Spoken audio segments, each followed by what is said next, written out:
भारतीय जनता पक्षामध्ये त्यांचा प्रवेश झाला.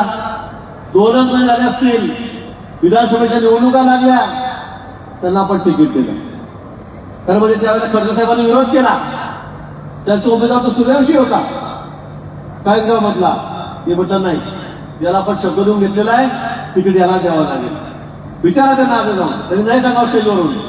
विधानसभेची आमदारकी त्यांना दिली, तिकीट त्यांना दिलं, त्यांना निवडून आणलं, आमदार झाले. चाळीसगावमध्ये अनेक लोक होते, तिथे सिनियर आहेत, ज्येष्ठ आहेत, अनेक वर्ष पक्षाचा झेंडा घेऊन तिथे प्रत्येक निवडणुकीमध्ये ग्रामपंचायत पासून तर आमदारकी खासदारकीपर्यंत नाचतायत. अनवाणी पायाने काही कार्यकर्ते गरीब जेवढे विद्यार्थी झेंडा त्या ठिकाणी पक्षाचा वावा करतायत, जिंदाबाद करतायत. ते काहीच नाही. आज 40-25 वर्ष झाले पक्ष स्थापनेपासून, जनसंघापासून दिवा घेऊन फिरतायत. 40गावमध्ये जुन्या कार्यकर्ते मोठी शृंखलाच आहे, मोठी शृंखला आहे. पण त्यांना असं कधी वाटलं नाही तुम्ही आमदार व्हावं का जिल्हा परिषद सदस्य व्हावं का पंचायत समिती सदस्य व्हावं, असं कुणालाही वाटलं नाही, वाटत नाही आजही. पण यांना ऐकतं मिळालं.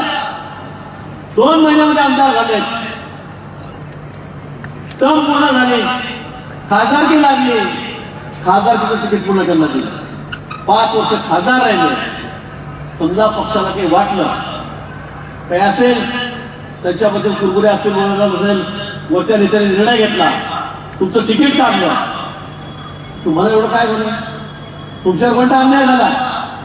पक्षात आल्याबरोबर तुम्हाला आमदारकी मिळाली, तुम्हाला खासदारकी मिळाली, पण तुम्ही म्हणता जर अन्याय झाला. ही निष्ठा आहे तुमची. आधी सांगितलं पक्षाने निर्णय घेतला, मला मान्य आहे, मी पक्षाचं काम करेन.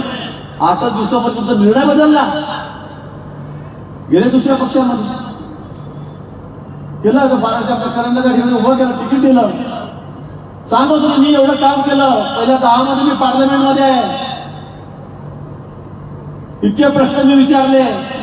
मग माझा त्यांना सवाल होता, जर तुम्ही एवढं काम केलं, एवढे लोकप्रिय आहात, 5 वर्ष खासदार, 5 वर्ष आमदार, मग आपण का नाही लढला? आपण खासदारकीचं पॉवर तिकीट का नाही घेतलं? उभं राहायचं होतं. लोकांनी ठरवलं असतं तुम्ही किती लोकप्रिय आहात, किती मतं आपल्याला पडतील. पण बंदूक शरद पवारांच्या खांद्यावर, तू उभा राह, तू उभा राह. मला कळालं, तिथे सांगितलं होतं मातोश्रीवर की तुम्ही उभे राहा, तुम्ही खासदार आमदार होते. नाही नाही, मी नाही. हा एकदम तरुण आहे. हा कसं काय तरुण? आपण काय म्हातारे झालो का? त्याला तिकीट दिलं, त्याला उभं केलं. पण मित्र, विषय हा निष्ठेचा आहे. निष्ठा कशी असते? स्मिताताईंकडे बघा, हरिभाऊंकडे बघा. आणि मी म्हणून चालत नाही. इथे पक्षाशिवाय कोणी मोठा नाही. मी तर म्हणेन, ज्याचं पुण्य संपलं ना, तो आमच्या या पक्षातून बाहेर गेला. पुण्य संपला. तुम्ही आता गेलात बाहेर, आता बघा तुमची अवस्था काय होणार आहे. तुम्ही बघा ना आता पुढे भविष्य काळामध्ये तुमचं भविष्य कसं आहे. या पक्षामध्ये आपण बघितलं असेल, जे मी म्हणणारे होते त्यांची अवस्था काय झाली. त्यांनी 30-35 वर्ष आमदारकी भोगली, 20 वर्ष लादण्याच्या गाडीत फिरले. माझ्यामुळे पक्ष, मी आहे म्हणून भाजप, मी आहे म्हणून बँक, मी आहे म्हणून दूध डेअरी, हे पक्षामुळे नाही, हे माझ्यामुळे. असे आविर्भावात असणारे नेते आज पुढे थप्पीवर लावून पडले. बरोबर आहे की नाही? तुम्हाला कळतंय मी काय बोलतोय ते? तुम्ही तर 10 वर्षाचेच आहेत. 30-35 वर्ष जे होते, एकदा पक्षातून हारले. आता कसे हारले काय आपला आत्मप्रसंगाचा विषय. एकदा तुम्ही पडले पक्षामध्ये तर लगेच दुसऱ्याची पक्ष बदल. म्हणजे 35 वर्ष सगळं गेलं आहे, काही नाही. तुमची निष्ठा काही नाही पक्षाविषयी. माझ्यावर अन्याय, माझ्यावर अन्याय. मला वाटतं मित्र, हा पक्ष आहे म्हणून आपण आहोत. पक्ष आहे म्हणून आपली किंमत आहे. उद्या कोणी असेल, उद्या गिरीश महाजन असेल, असा विचार माझ्या मनामध्ये आला तर काही नाही, हिरो आहे. आज मतदारसंघात किती सांगा, काही सांगा, किती काम करा, पण पक्ष हा महत्वाचा असतो मित्र. आणि म्हणून निष्ठेला खूप महत्व आहे. म्हणून अशा निष्ठावान कार्यकर्त्यांना आपण या ठिकाणी तिकीट दिलेलं आहे. आज निवडणूक तरी सांगितलं जातं, माझी नातेवाईक एवढे, माझ्या जातीपातीचं असं आहे. स्मिताताईंच्या बाबतीमध्ये सांगितलं जातं की या बामण आहे, आता नवीनच होती का, आता ही बाई कधी बामण झाली. ब्राह्मण आहे म्हणायची, इंद्रकास नाव आहे म्हटलं वगैरे झालं म्हणे उदय बापूंचं. हा प्रचाराचा मुद्दा आहे? असा मुद्दा होऊ शकतो प्रचाराचा?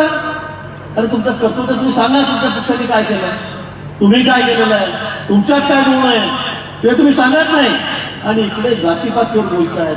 पण मित्र हो, ही निवडणूक जातीपातीची नाहीये, ही निवडणूक पैशाची नाहीये, ही निवडणूक देशाच्या भविष्याची आहे.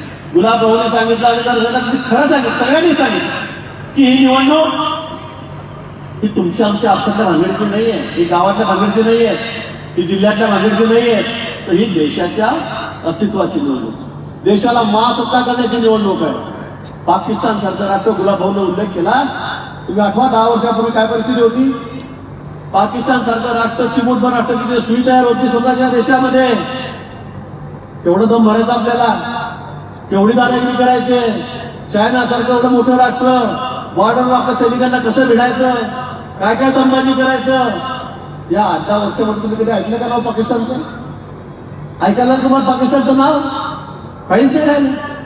पाकिस्तान जगाच्या नकाशावर आहे की नाही अशी परिस्थिती निर्माण झालेली आहे. पाकिस्तानमध्ये प्रत्येक नागरिकाला वाटतं की आपण आता हिंदुस्थानातच जायला पाहिजे, विलीनच व्हायला पाहिजे. पाक प्राप्त काश्मीरमधल्या लोकांना वाटतं की आम्हाला खायला ब्रेडचा तुकडा नाही, प्यायला इथे पाणी नाही, आम्ही कशासाठी राहावं. मुलांच्या शिक्षणाची अवस्था काय झालेली आहे, रोजगाराची अवस्था काय झालेली आहे, आणि ते सुद्धा पाकिस्तानात राहते आहे. त्याचे इंटरव्ह्यू येत आहेत, मुलाखती येत आहेत. काय राहिलं पाकिस्तानचं? कुठे गेला पाकिस्तान? मोदीजी पंतप्रधान झाले आणि तेव्हापासून इनका जॉब पत्तर से असं म्हणत आम्ही त्यांना प्रत्येक गोष्टीला